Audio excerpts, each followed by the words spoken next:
Hello everyone. Today I will be discussing the 2016 documentary 13th.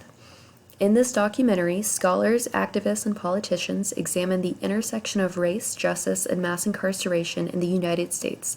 The title 13th is a reference to the 13th Amendment to the United States Constitution. The 13th Amendment to the U.S. Constitution abolishes slavery in this country. The film 13th describes a myriad of ways that race, justice, and mass incarceration intersect. The 13th Amendment to the United States Constitution prohibits slavery except when used as punishment for convicted criminals, leaving a legal loophole to continue slavery in the United States. Media portrayals beginning in the early 20th century began portraying black men as dangerous to white women, drumming up fear of black men. This societal fear enabled law enforcement to begin arresting and charging African Americans with minor crimes such as loitering or vagrancy and funneling individuals into prisons and therefore into forced labor once again. During the 1980s, Republican politicians won elections based on a strategy of stoking fear of black men. For example, George H.W. Bush came from behind in the polls and won the presidential election by sensationalizing the image of Willie Horton, a black man who committed rape against a white woman. Without referring to race, Republicans leaned on political strategies built on existing fear of African Americans and criminalizing blights on communities such as drug dependency. During this era, the politically popular position was one of being tough on crime. So by treating substance abusers as criminals rather than those with a health problem, massive numbers of crack users were branded as criminals, i.e. dangerous, and incarcerated under new mandatory minimum sentencing laws.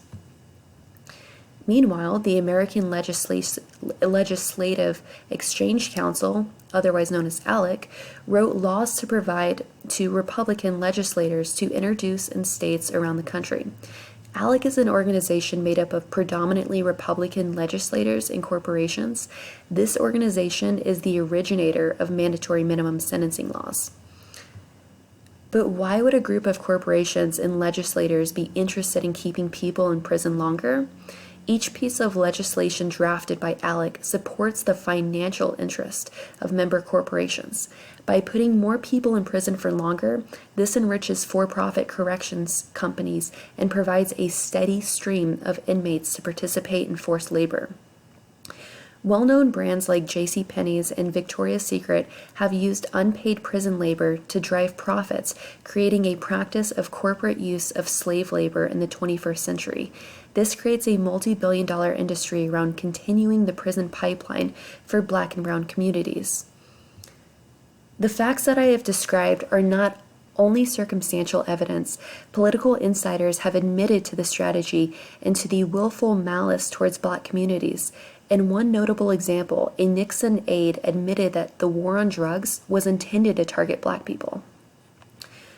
Once slavery was abolished in this country, politicians devised plans to continue to hold black individuals in bondage. Politicians developed strategies that were carried out in black communities and corporations profited.